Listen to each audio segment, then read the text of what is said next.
"Charles, are you done moving yet?" My father-in-law grumbles, not bothering to look at me but clearly directing his question at me. He always talks like he's the only one that matters. I've put up with it until now, but I can't anymore. I stop wiping the table and give Charles a hard stare, even though he's not looking at me. "I'll be out today," I reply. Charles smirks, satisfied. "You've just been a leech and garbage." "I'll feel so much better when you're gone," he probably thinks, oblivious to how much his lifestyle has changed. My name's Grace.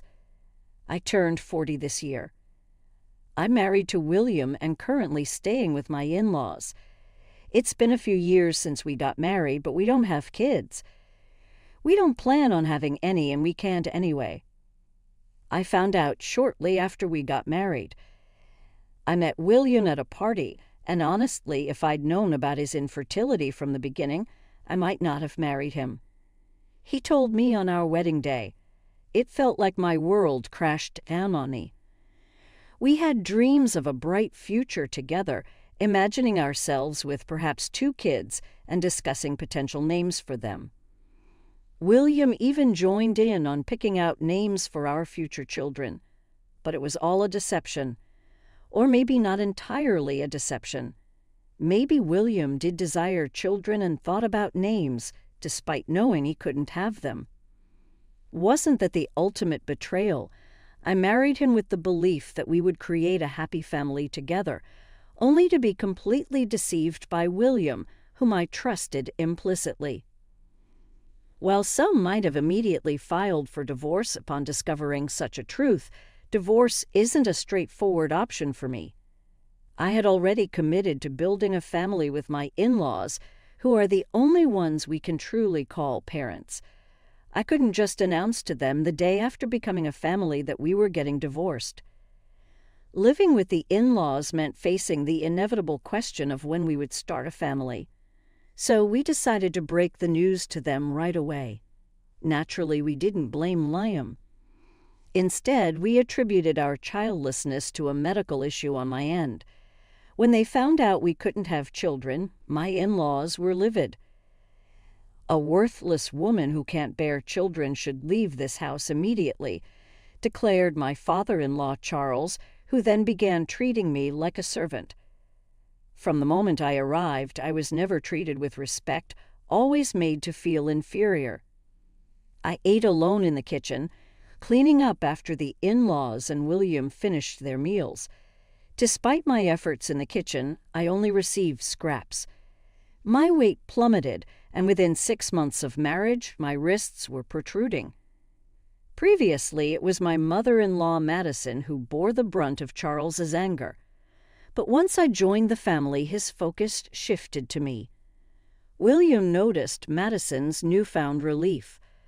"Mom seems happier lately," he remarked, attributing it to her no longer being the target, although she never smiled around Charles. I noticed her smiling more when talking to William. Charles's tyranny extended beyond verbal abuse. Once he learned we couldn't have children, he ordered me to work tirelessly from dawn to dusk. "Since you're not fulfilling your role as a woman, at least be useful around the house," he demanded. I had always intended to work after marriage and was eager to leave the house as soon as possible. Balancing chores, work, and arriving home before everyone else was challenging. But having a job with flexible hours helped. However, even when I returned early and completed chores, I never ate with the family or received praise for my cooking. Charles, in particular, often discarded my food without tasting it, deeming it unworthy. Neither William nor Madison ever objected or offered any support, despite my protests from the kitchen. Mealtimes were usually silent affairs. I couldn't help but wonder if they truly enjoyed eating in such silence, but I can only observe them silently. I had no other option but to get along with my in-laws.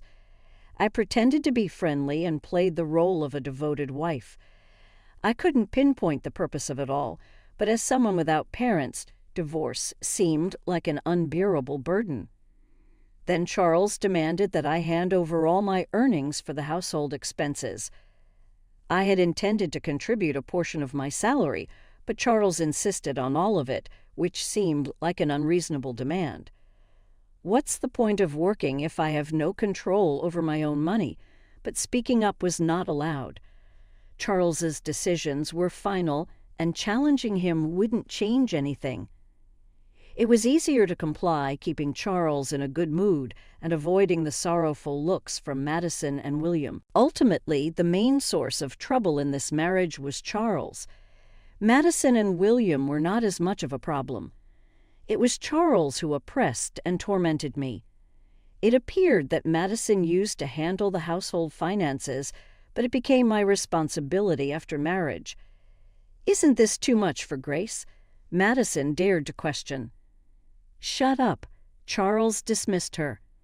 In his eyes, Madison and I were treated similarly as women. Our opinions were deemed worthless and not welcomed. I took over the household budget from Madison. When I first saw it, I was shocked. But after several years, I grew accustomed to it.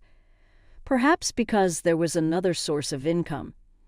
Charles started spending more extravagantly than before. It's for work, he claimed, increasing his nights out, and the three of them, excluding me, began taking trips during long weekends. They never used to act like this, but suddenly everything changed. He still doesn't see me as part of the family, often referring to me as a burden or worthless. To him, I'm just a maid who doesn't cost anything. In my 20s and 30s, I could brush it off, sometimes even finding peace when Charles wasn't around. But as I neared 40, I couldn't stand his mistreatment any longer. It felt foolish and exhausting to listen to him and obey silently. I grew tired of being afraid of Charles and started standing up for myself. He didn't take kindly to that and gradually grew to resent me. This negative cycle continued to worsen, and recently, my relationship with Charles had deteriorated to the point where we hardly spoke. When he did speak, it was only to insult me. I would fire back, making the atmosphere at home unbearable. It had gotten so bad that he would demand I leave the house. But I refused to go quietly. Where do you expect me to go, knowing I have no family? I would retort every time. Charles would angrily slam his glass on the table, breaking so many that I lost count. Why should I have to deal with this? A woman like you shouldn't talk back, he would rant, his face turning red with anger. We've had this conversation 100 times, I sighed, tired of being yelled at. Normally, I would cave in and apologize. I'm sorry was my usual response, but that day was different. You need to watch what you say, Charles. You're not getting any younger. It's time to calm down, I snapped back sharply, feeling just as irritable.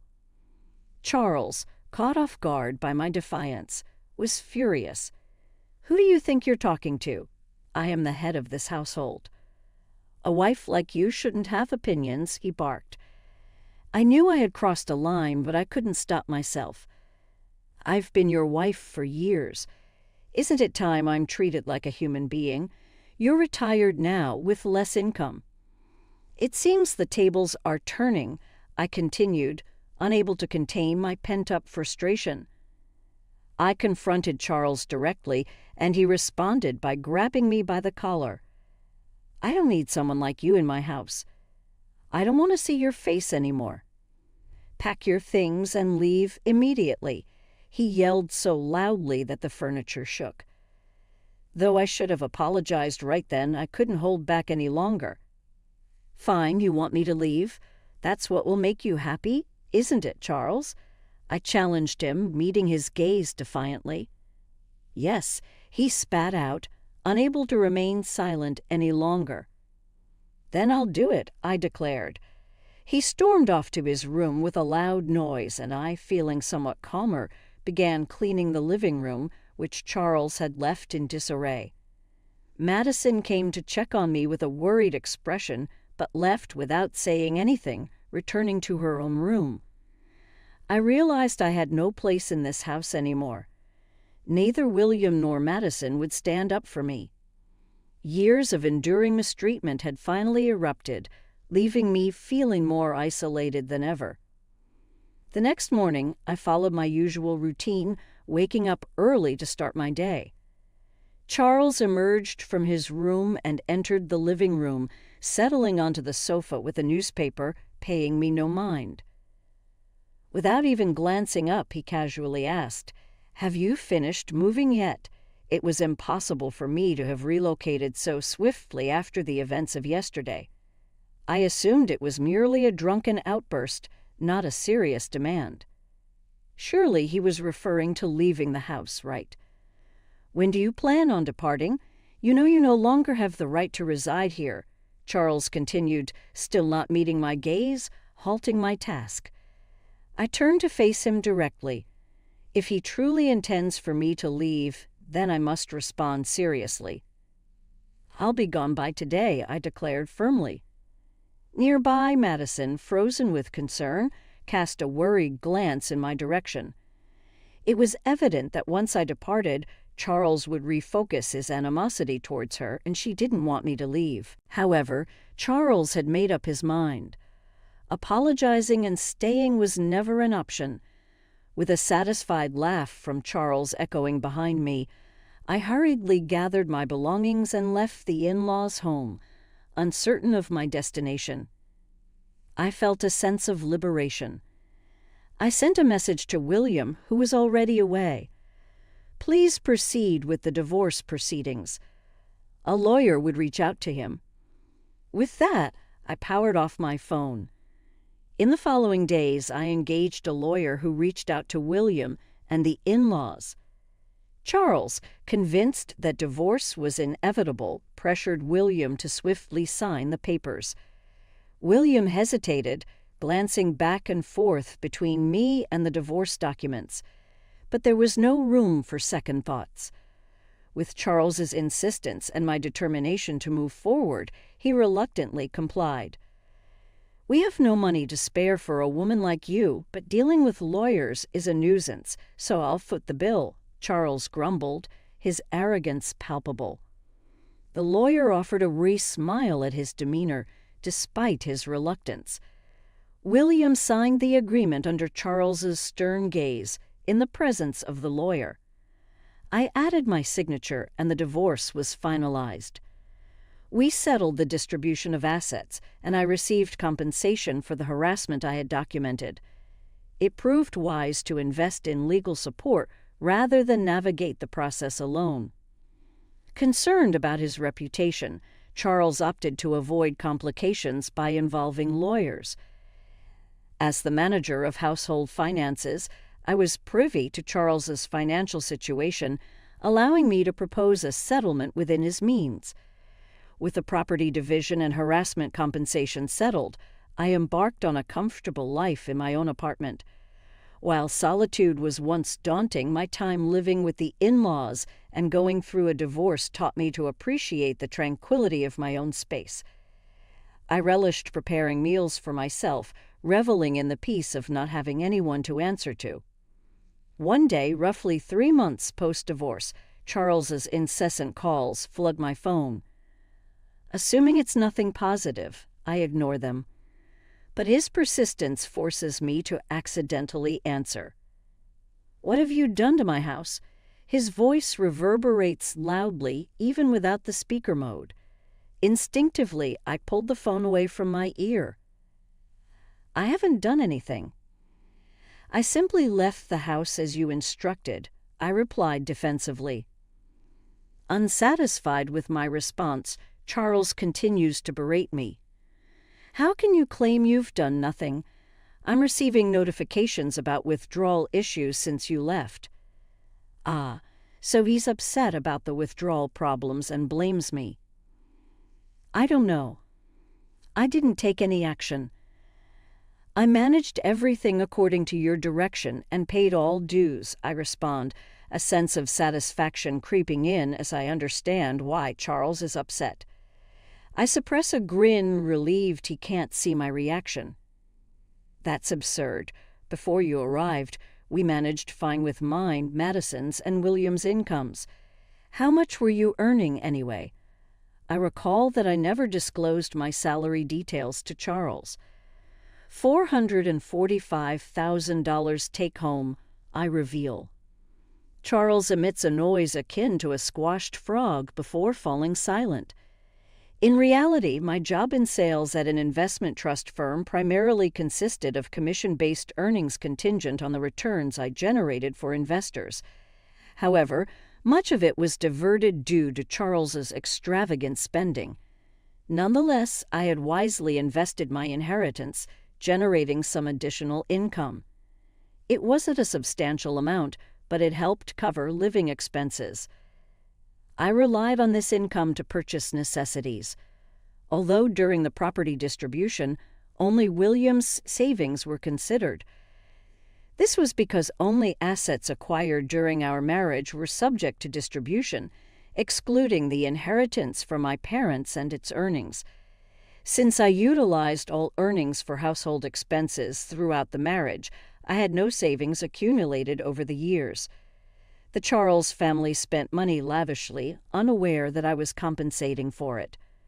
You claim you managed before marriage, but was it on par with our current standard of living? I questioned. Charles's frustration finally boiled over. Don't jest. You should continue contributing to our household expenses. You're the one who caused this mess, so you must take responsibility, he retorted angrily. I couldn't help but chuckle at his absurd statement. I could envision Charles's face reddening as he raised his voice. What's the matter? What are you even lying? You were the one who insisted I leave, remember? I simply followed your directive. Why should I, no longer a part of the family, continue providing financial support? I replied, half amused before hearing a loud crash from the other end. Charles must have thrown another fit. The realization that I no longer had to clean up after him almost made me wish for more destruction. Moreover, we're strangers now, not family, not anything. Please refrain from assuming familial obligations, manage your own finances. I left you with enough to sustain yourself, didn't I? With that, I bid him farewell and disconnected the call.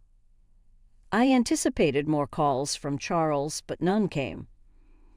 I thought perhaps he was feeling remorseful, but it seemed that wasn't the case. Instead, it appeared he was too ashamed to admit he couldn't meet the payments.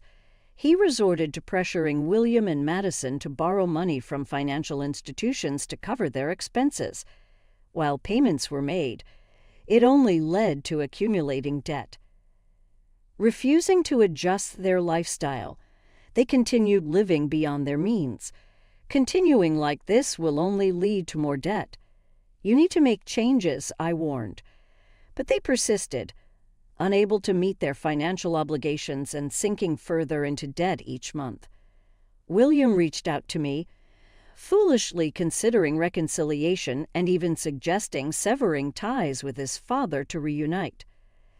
How could he propose such a thing now, after failing to defend me against Charles's mistreatment? Despite my decision to stand by William, knowing we couldn't have children, he never protected me. His suffocation under Charles's influence is no longer my concern. I wish they would grasp the consequences of their actions and endure the repercussions. Now the in-laws find themselves burdened by debt, yet unwilling to adjust their lifestyle. Charles, now working as a contract laborer with reduced pay, and William and Madison have taken up part-time security positions. It's not just Charles. Madison and William are also guilty of refusing to downsize their living standards despite being stretched to their limit. They refuse to make sacrifices. I used to be consumed with protecting William, but now I prioritize my own well-being. At 40, the prospect of having children may be challenging, but I remain open to the possibility. Before the divorce, mornings felt like a burden, but now I wake up feeling rejuvenated. I eagerly anticipate a brighter future in my newfound independence.